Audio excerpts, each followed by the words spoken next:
بسم اللہ الرحمن الرحیم۔ حضرت صدیق اکبر رضی اللہ عنہ نے جب شام میں اسلامی فوجیں بھیجنے کا ارادہ کیا تو حضرت خالد بن ولید رضی اللہ عنہ کو افواج شام کا سپہ سالار اعظم بنا کر بھیجا تھا۔ حضرت خالد بن ولید رضی اللہ عنہ ایک زبردست جنگجو اور بے نظیر بہادر سپہ سالار تھے۔ عراق میں بھی ابھی تک خالد بن ولید رضی اللہ عنہ ہی سپہ سالار اعظم تھے اور ان کی حیرت انگیز بہادری اور جنگی قابلیت نے دربار ایران اور ساسانی شہنشاہی کو حیران و ششدر اور مرعوب بنا دیا تھا۔ رومی سلطنت کو بھی ابتداءً اسی طرح مرعوب بنانے اور ایک زبردست ٹکر لگانے کی ضرورت تھی، لہذا صدیق اکبر رضی اللہ عنہ نے سیف اللہ کو شام کی طرف سپہ سالار اعظم بنا کر بھیجا اور ان کا اندازہ نہایت صحیح ثابت ہوا، کیونکہ خالد بن ولید رضی اللہ عنہ نے شام میں پہنچ کر یرموک کے میدان میں ایسی زبردست ٹکر لگائی کہ رومی شہنشاہی کی کمر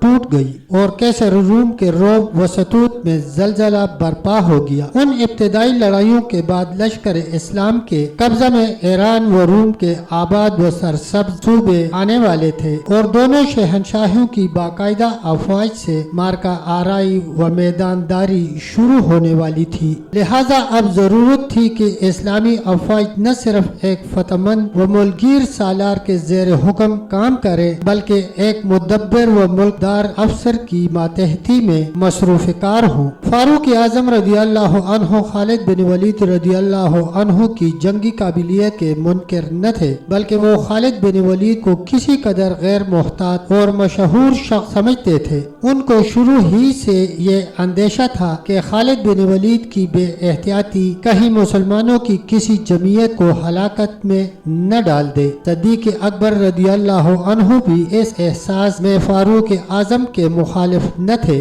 وہ عراق اور شام کے ابتدائی مارکوں میں خالد بن ولید رضی اللہ عنہ کو ہی سب سے زیادہ موزوں اور مناسب سمجھتے تھے۔ وہ خالد بن ولید رضی اللہ عنہ کی سرداری کے نقائص کو خوبیوں کے مقابلے میں کمتر پاتے تھے اور اس لیے انہوں نے دنیا کی دونوں بڑی طاقتوں یعنی روم اور ایران کو سیف اللہ کی برش و تابانی دکھانی ضروری سمجھی۔ یہ مدعا چونکہ حاصل ہو چکا تھا، لہذا اب ضرورت نہ تھی کہ خالد بن ولید رضی اللہ عنہ ہی سپہ سالار اعظم رہے۔ اس موقع پر ان الفاظ کو ایک مرتبہ پھر پڑھو جو صدیق اکبر رضی اللہ عنہ نے فاروق اعظم رضی اللہ عنہ کو اپنے آخری وقت میں لشکر عراق کی نسبت فرمائے تھے اور جو اوپر درج ہو چکے ہیں۔ فاروق اعظم ہمیشہ فرماتے تھے کہ اللہ تعالیٰ ابو بکر رضی اللہ عنہ پر رحم کرے کہ انہوں نے خالد بن ولید رضی اللہ عنہ کی امارت کی پردہ پوشی کر دی، کیونکہ انہوں نے مجھ کو خالد رضی اللہ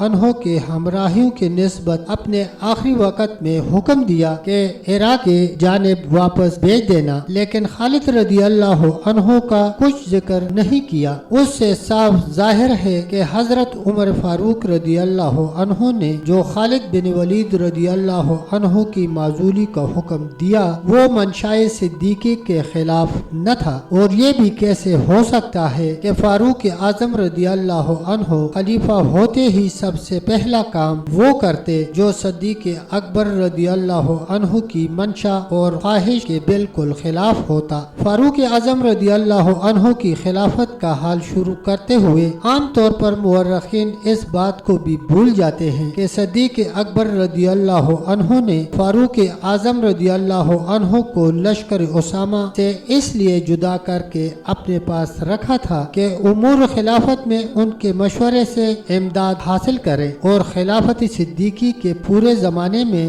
آخر وقت تک فاروق اعظم رضی اللہ عنہ پہلے ہی صدیق اکبر کے وزیر مشیر رہے۔ صدیق اکبر رضی اللہ عنہ کا کوئی کام ایسا نہ تھا جس میں فاروق اعظم رضی اللہ عنہ سے استخراج و استصواب نہ کر لیا گیا ہو۔ دنیا میں بہت سے لوگ ظاہر بین ہوا کرتے ہیں اور وہ اپنی کوتا فہمی کی وجہ سے بڑے بڑے آدمیوں سے ایسی باتوں کو منسوب کر دینے میں ذرا بھی تعامل نہیں کیا کرتے جن کو ان بڑے آدمیوں سے کوئی بھی تعلق نہیں ہوتا۔ فاروق اعظم رضی اللہ عنہ نے خالد بن ولید رضی اللہ عنہ کی بعض بے